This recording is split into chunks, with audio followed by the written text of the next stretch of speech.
चलिए जी, बिस्मिल्लाहिर्रहमानिर्रहीम।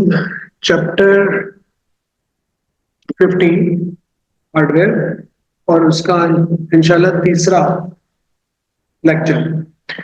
Remaining topics जो थे हमारे वो एसआर लैचेस, फुल एडर और जेके फ्लिप फ्लॉप। अच्छा, क्योंकि हम हाफ एडर प्रीवियस क्लास में कवर कर चुके हैं तो फुल एडर वाले तो हम अभी कवर कर लेते हैं। एक पास पेपर का क्वेश्चन है, इंपॉर्टेंट क्वेश्चन है। वो मैं आपको आधा सॉल्व करके दिखा देता हूँ, आधा खुद सॉल्व कीजिएगा। ठीक है, ऑलराइट। इस क्वेश्चन को मैं सर्च आउट करूंगा जो हमारी बंदिशा.com के ऊपर नोट्स रखे हुए हैं।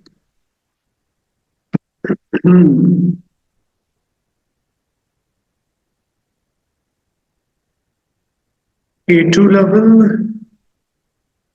के अंदर chapter 15 which is hardware,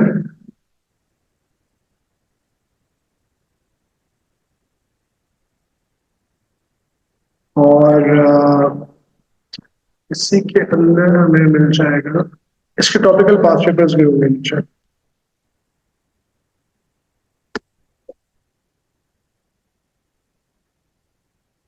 lectures वाले क्वेश्चंस भी आ रहे हैं।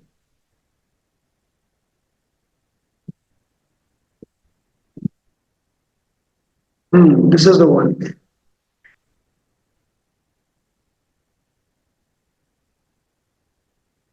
पहले क्वेश्चन सॉल्व किया नहीं किया, पहली दफा कर रहे हैं, गुड। तो भाई हाफ और हाफ कितने होते हैं? तो फुल एडर हो गया। मतलब अगर आप दो बिट से ज्यादा को ऐड कर रहे हो तो वो फुल एडर हो जाएगा। अगर हमने हाफ एडर को समझा था कि अगर आप सिंगल बिट ऐड कर रहे हो, 1+0, 0+1, 1+1, तो सम क्या होगा, कैरी क्या होगा, ये वाला कॉन्सेप्ट है ना। ये फुल एडर है। लेकिन इस क्वेश्चन को जिस तरह से शुरू करवाया गया है, इसमें अगर किसी बच्चे को लेट्स सपोज नहीं पता कि हाफ एडर कैसे बिहेव करता है, yet by understanding the truth tables only you can still solve the question. तो वो ये सारा सॉल्व कर सकता है।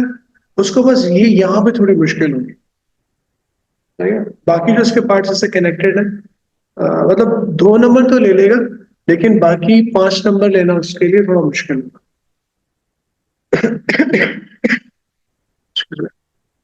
तो भाई उसने सबसे पहले हमें बता दिया कि x अगर हमारे पास इनपुट्स हैं, ठीक। अच्छा, तो अगर हम खाली इन इनपुट्स को देखें, x 0 और y 0 के लिए हमें a पे 0 मिल रहा है। खाली मैं सिर्फ a को देख रहा हूँ, सही है।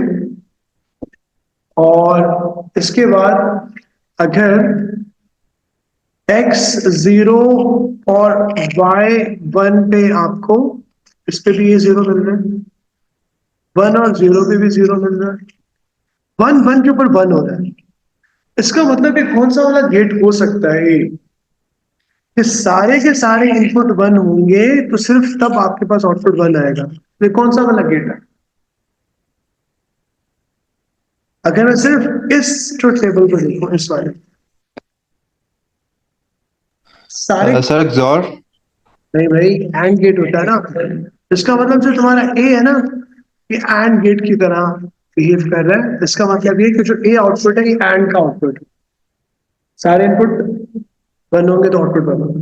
अच्छा, इन इनपुट्स के ऊपर अगर आउटपुट ये आ रहा है, मतलब 0 0 पे भी 0 है और 1 1 पे भी 0 है, और 0 1 पे 1 है और 1 0 पे 1 है, तो इसका मतलब जो तुम्हारा बी गेट है ये तुम्हारा है जॉन गेट। ये चीज हमें पता चल गई। और सब, चले अब इस तरफ आ जाते हैं। पी और क्यू, पी जो है वो तुम्हारा एक्स है, क्यू जो तुम्हारा है वाई है, और फिर ए बी।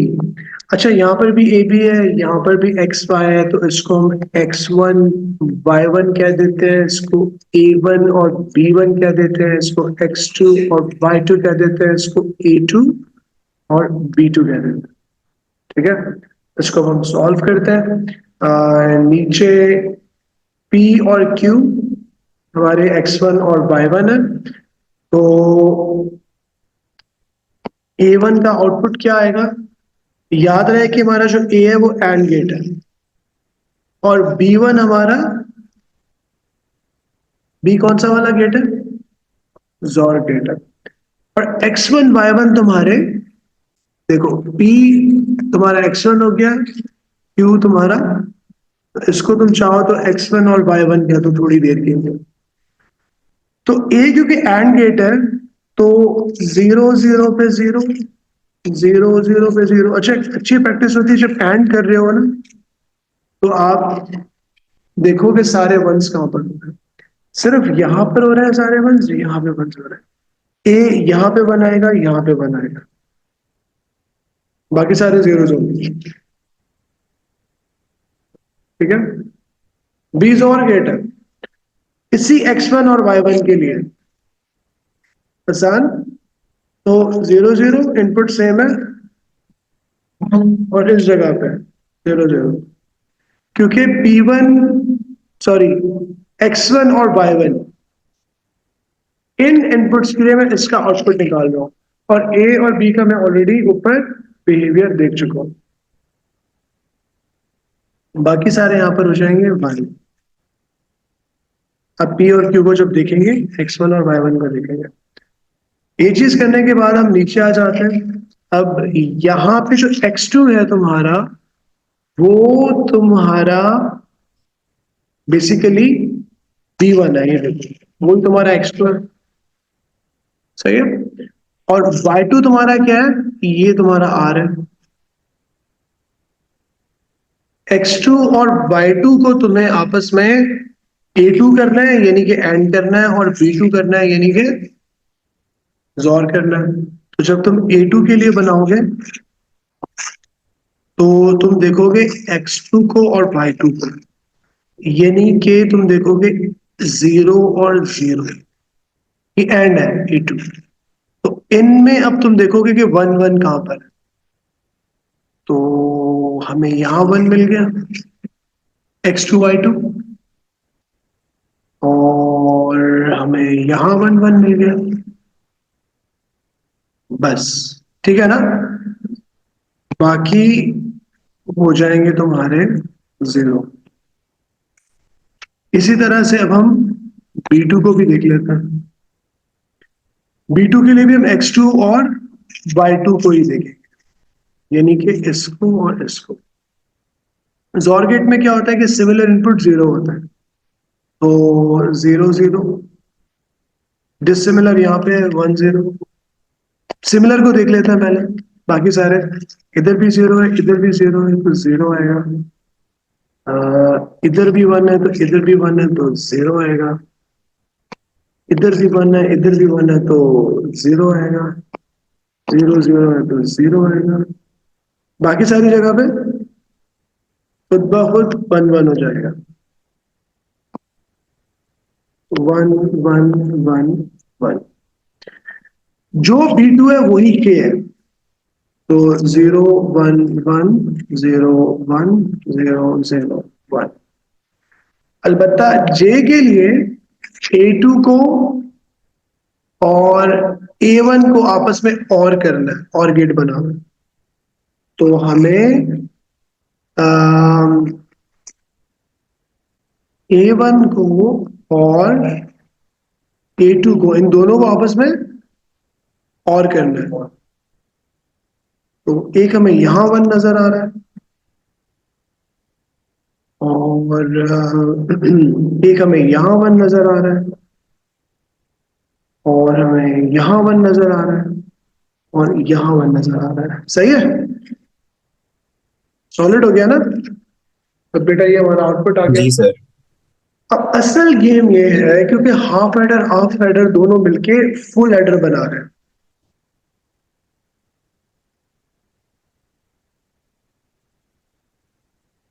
ये आंसर हो गया। नीचे से पूछा था कि यार भाई ये जे क्या है और के क्या है, फुल एडर हो या हाफ एडर हो, उसमें कोई एक सम होता है, कैरी होता है, कैसे पता चला। 3 को ऐड कर रहे हैं, वेरी गुड। अगर हम ऐड करें, तो अगर इन इनपुट्स को देखें, कि हम 0 और 1 को ऐड कर रहे हैं, तो सम आपका 1 आना चाहिए और आपका जो कैरी है 0 आना चाहिए। तो इस इनपुट के ऊपर अगर हम आउटपुट को देखें तो हमारा 1 क्या हो रहा है, के। उसका मतलब हमारा के सम है। इसको हम फर्दर प्रूव भी कर लेते हैं, अपने पास देख लेते हैं। अगर किसी भी जगह पे आपके पास दो वंस आ रहे हैं, तब 0 1 1 ऐड हो रहा है, तो आपके पास सम 0 होना चाहिए, कैरी 1 होना चाहिए। तो इसके ऊपर तुम यहां पे देखो, तुम्हारा जे 1 हो रहा है और के, इसका मतलब ये तुम्हारा कैरी है। और लास्ट में अगर तीनों को 1 करोगे तो डेफिनेटली तीनों 1 के ऊपर सम भी कैरी हो, सम भी 1 होता है और कैरी भी 1 होता है, तो बिल्कुल परफेक्ट बिहेव कर रहा है। सॉलिड हो गया। तो इसका मतलब जे तुम्हारा हो गया कैरी, के हो गया तुम्हारा सम। नीचे तुमने एक्सप्लेन जो 2 नंबर का करना, उसमें यही कर देना कि by observing the inputs whereas the p q and r are, for example, 0 0 1, we have observed that k is turning to 1 and j is turning to 0. And then later, where we have observed that p is 0, q is 1 and r is 1, the j is turning to 1 and k is turning to 0. तो ये explanation भी आप दे सकते हो, देनी है। ये तो हमारा फुल एडर हो गया। चलिए, फुल एडर के बाद हम चलते हैं असल गेम की तरफ, जिसको हम कहते हैं एसआर लैच।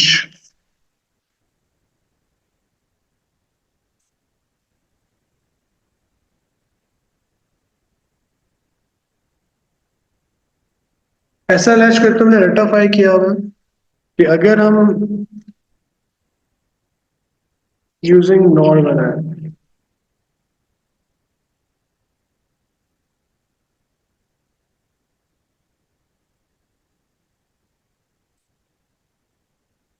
उसका सर्किट कुछ इस तरह से बनेगा। बल्कि एक सेकंड रुको, मैंने कुछ ज्यादा ही इसके, एक ये बनाता है, एक ये बनाता है, बाकी यहीं से लेते हैं फीडबैक, और यहां से लेते हैं ये फीडबैक।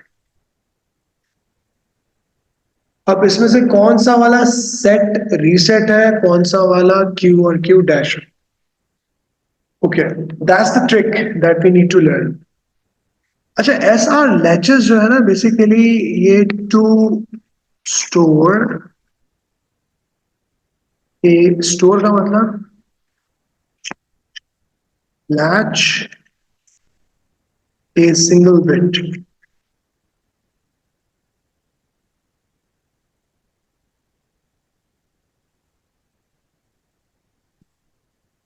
अगर हम किसी एक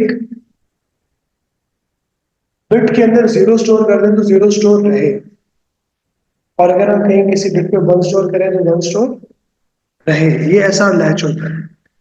यानी कि हम चाहते हैं कि ये जो हमारी सिंगल बिट है, बेसिकली हम किसी एक बिट के अंदर 1 या 0 को मैच करना चाहते हैं, चिपकाना चाहते हैं। उसके लिए हमारे पास एक सर्किट है जिसके अंदर हम दो नॉट्स या दो नैंड्स यूज कर सकते हैं। सेट और रीसेट हमारे पास दो बटन हुआ करता है, सेट एंड रीसेट। सेट को हम यूज करते हैं टू स्टोर 1, रीसेट टू 0। सही है। अपने पास एक मेमोरी स्टेट भी होती है।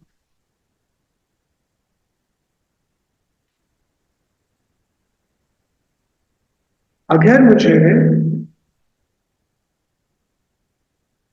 एसआर लैच के अंदर क्यू बिट पे 1 स्टोर करना है तो मैं सेट को 1 करूं, और अगर मुझे क्यू बिट पे उसी एक बिट के ऊपर उस 1 को 0 करना है तो मैं रीसेट को, ठीक है, 1 करूंगा। अभी थोड़ी अजीब सी बात लग रही होगी, लेकिन मैं यहाँ पे ट्रुथ टेबल बना देता हूँ। सेट, रीसेट और क्यू बिट। अगर आपको क्यू पे 1 स्टोर करना है तो आप सेट को ऑन करोगे, ऑफ कोर्स रीसेट को ऑफ रखोगे। और अगर इस क्यू पे आपको करना है 0 तो आप रीसेट को 1 करोगे, ऑफ कोर्स सेट को 0 रखोगे, यहां पर हो जाएगा 0। और अगर दोनों आप इस्तेमाल नहीं करोगे तो ये वाला पार्ट आपका कहलाएगा मेमोरी स्टेट।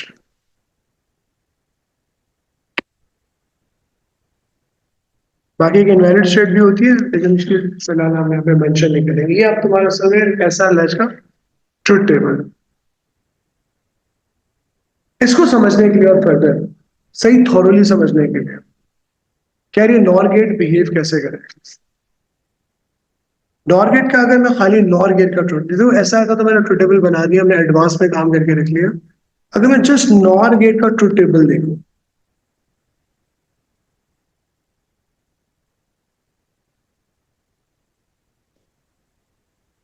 0 0 पे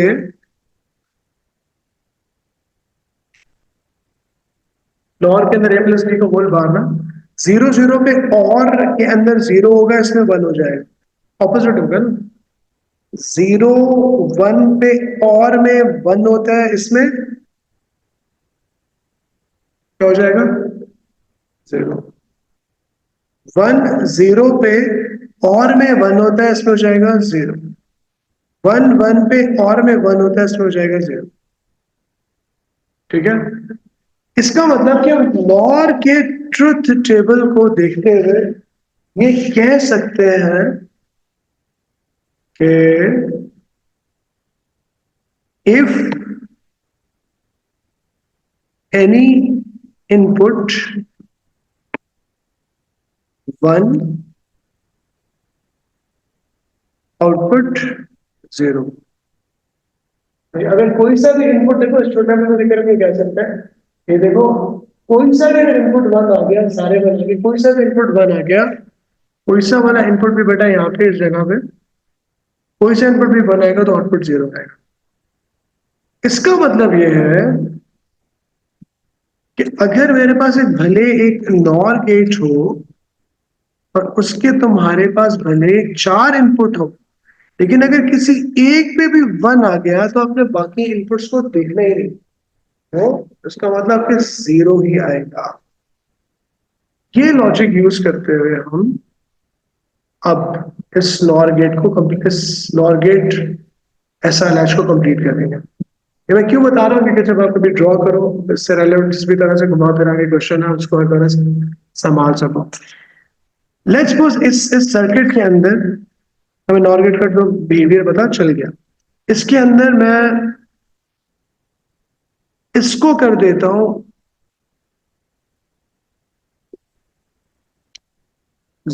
सॉरी 1, इसको 1 कर देते हैं, इसको 1 कर देते हैं। अगर इसको मैंने 1 कर दिया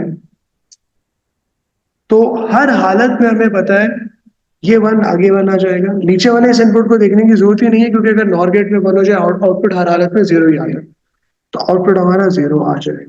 और ये 0 क्योंकि ये वायर इसका ये आउटपुट इसके साथ जुड़ा हुआ है, तो यहाँ पे 0 स्टोर हो जाएगा। सही है। अब ये 0 देखो यहां से यू नीचे आ रहा है इधर, ऑफ कोर्स जब हम किसी एक को यहाँ पे 1 करेंगे तो इसको 0 रखेंगे। सही है। इसको मैंने 1 किया और कोई सा भी 1 0 0, ये 0 इधर नीचे आ गया। 0 0 क्या होता है नॉर गेट में, 1 होता है, तो ये हो जाएगा 1, इधर आ जाएगा 1।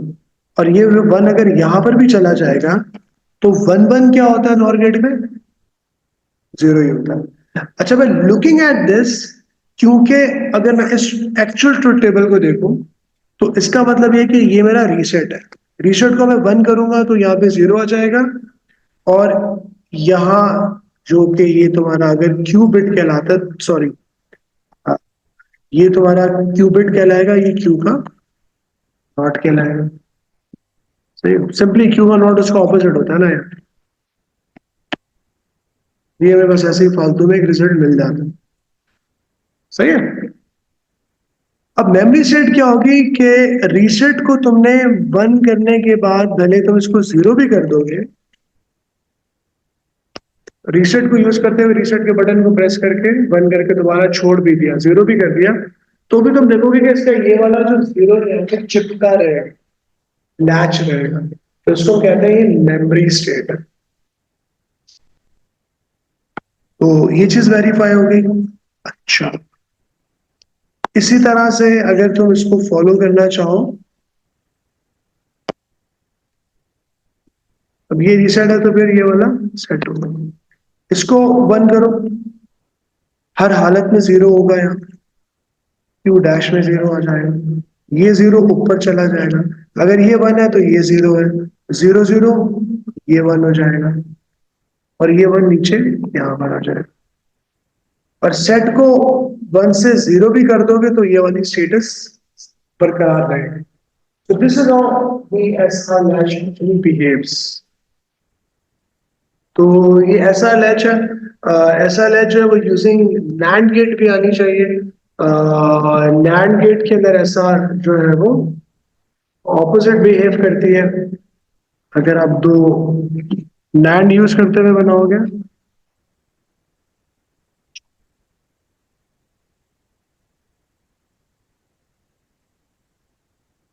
तो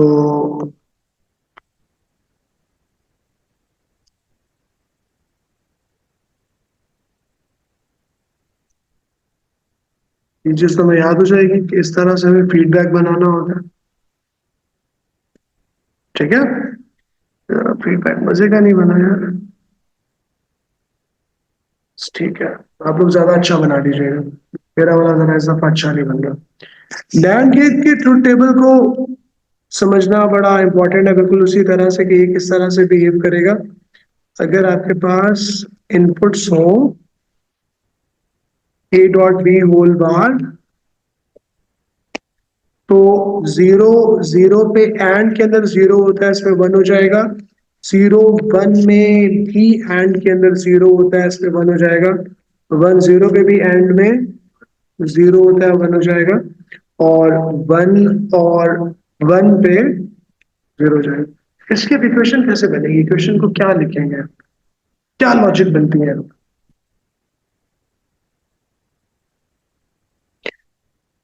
अगर कोई सा इनपुट भी 0 हो जाए तो आउटपुट 1 आएगा, आंखें बंद करके, यानी कि अगर कोई एक भी 0 आ गया, बाकी हम किसी को देखेंगे नहीं, हमें पता है कि हर हालत में 1 ही आएगा। That's what we can see from this truth table, ठीक है। सर इसी वजह से इसको एक्टिव लो बोलते हैं नैंड वाले को। इसी वजह से देखो यहाँ पे 0 की कहानी है, बिल्कुल तुमने सही ग्रैब किया, और ऊपर नॉर वाले में 1 की कहानी, उसको हम एक्टिव हाई कहते हैं। Good point. If any input 0 output 1, इस वाली लॉजिक को यूज करेंगे हम। इस लॉजिक को यूज करते हुए हम अगर यहाँ पे लिखते हैं फॉर एग्जाम्पल 0, ऑफकोर्स अगर ये 0 होगा तो ये 1 होगा, और हमें पता है कि कोई सा भी इनपुट 0 हो तो आउटपुट हर हालत में 1 आएगा, 1, और ये वाला 1 नीचे भी आ जाएगा, 1 और 1 भी इसके अंदर 0 होता है। ये तुम्हारे पास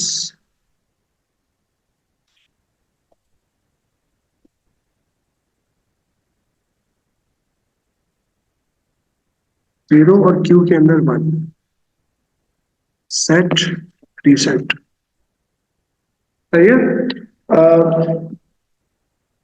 नैंड गेट को यूज करते हुए, क्योंकि आपके पास पावर 0 में होती है, तो सेट को 0 भेजोगे तो क्यू पे 1 स्टोर होगा। इसका एक बड़ा छोटा तरीका होता है, इसका रेक्टिफाई करने का तरीका। नॉट ट्रूथ टेबल यूज करते हुए तुमने ये वाला सर्किट बना लिया, मैं इसकी जगह यहाँ पे इसको कॉपी पेस्ट कर देता हूँ, एस आर क्यू, सिंपली जो है नैंड गेट। ऑपोजिट कर देंगे। एस यहाँ पे 1 है, यहाँ पे 0, आर 1, यहाँ पे 0 था, ये 1, ये 0 0 0 है, 1 1, बाकी आउटपुट वही रहेगा, 1 और 0 और मेमोरी स्टेट।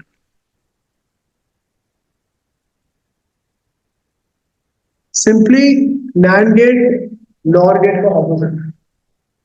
1 0 आउटपुट तो कर वही देगा।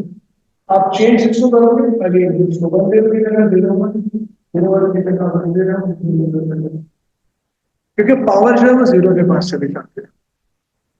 ठीक है, तो ये चीज भी आप याद करनी है, नॉर गेट।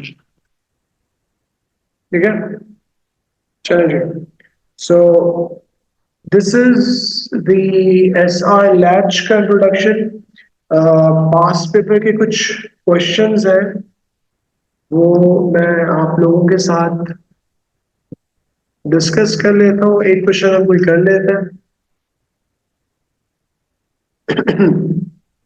जैन और तोहा और अरान, और any update about them?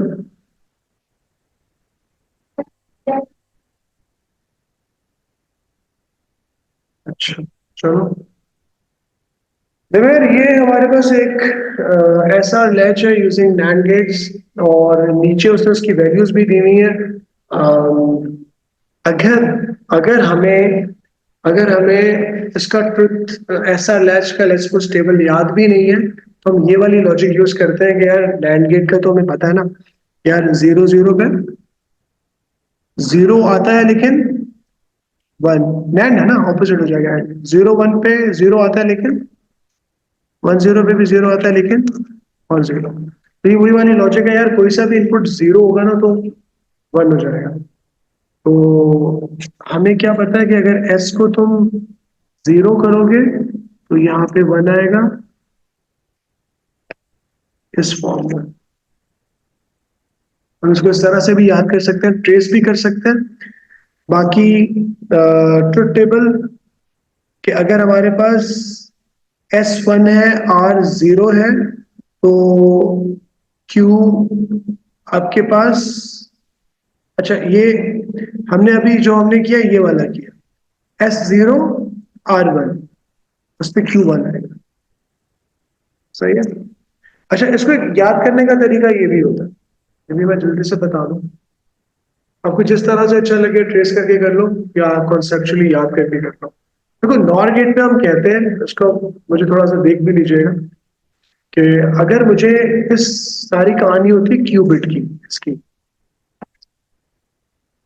Q पे अगर मुझे 1 स्टोर करना है तो मेरे पास सेट और रीसेट 2 बटा, सेट को मैं 1 करूँ तो क्यू पे 1 स्टोर हो जाएगा। सेट को 1 करके छोड़ भी दूंगा, 1 का मतलब ऑन होता है ना, ऑन करके सेट को मैं ऑफ भी कर दूंगा, 0 भी कर दूंगा, आगे क्यू पे 1 ही स्टोर रहेगा। अच्छा, अगर मुझे आगे क्यू बिट पे 0 करना है तो मैं रीसेट को 1 करूँ, 1 करके दोबारा जैसे 1 करूंगा रीसेट भी 0 स्टोर हो जाएगा। और अगर इसको मैं रीसेट को 1 से 0 भी कर दूंगा तो 0 स्टोर रहेगा। ये नॉर गेट के लिए। अच्छा, एंड के अंदर सिर्फ ऑपोजिट हो जाता है, ये कहानी होती है, इसका टेबल मैंने ऊपर बनाया। ऑपोजिट कहानी, अगर मैं सेट को, इसको मतलब इसमें नैंड में कहोगे कि ऑन ऑफ है, ऑफ ऑन है। अगर सेट को मैं 0 करूंगा, क्यू पे 1 स्टोर हो जाएगा। सेट को, ठीक है, सेट को मैं 0 करके दोबारा 1 कर दूंगा तो भी क्यू पे 1 स्टोर रहेगा। अगर रीसेट को मैं, ठीक है, 0 करूंगा, क्योंकि पावर 0 के पास 0 करूंगा तो वो आपके पास आगे जाके क्या हो जाएगा, क्यू 0 हो जाएगा। सिंपली आपने ऑपोजिट करना, वो भले तुम किसी एक ट्रू टेबल को बना के उसको वेरीफाई करवा लो। तो यहां पर क्या हो रहा है कि सेट अगर 1 है और रीसेट 0 है, अगर आपने जैसे ही रीसेट को 0 किया, क्योंकि हम नैंड यूज कर रहे हैं, जैसे ही रीसेट को 0 किया क्यू पे 0 स्टोर हो गया। रीसेट को 0 करके आपने दोबारा 1 कर दिया तो भी 0 स्टोर रहेगा। जैसे ही सेट को 0 किया, नैंड के अंदर ऑपोजिट है, ऑन ऑफ है, ऑफ ऑन ऑफ ऑन, तो यहां पे स्टोर हो जाएगा 1, और सेट को 0 करके दोबारा 1 भी कर दिया तो यहां पे 1 स्टोर रहेगा। ये वाली इनवैलिड स्टेट कहलाती है, 1 के साथ। ठीक है, इसको सिंपली क्या करोगे, इसको तो ऑपोजिट कर दोगे ना, 1 0 0 पे 1 बने, ये इनवैलिड स्टेट कहलाती है।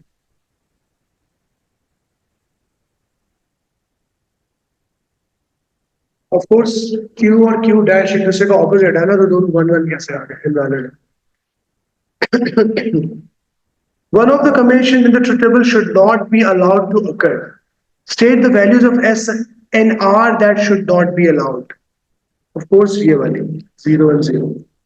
This should not be allowed. Justify your choice, uh, because Q and Q dash can't be same. Invalid state. ठीक है, तो भाई ये ऐसा लैच हो गई। अब सिर्फ जेके रह गया, वो इंशाल्लाह हम अगली क्लास में डिस्कस कर लेंगे, और हम चैप्टर 16 भी शुरू करते हैं। अपना बड़ा ख्याल रखिए। अल्लाह हाफ़िज़।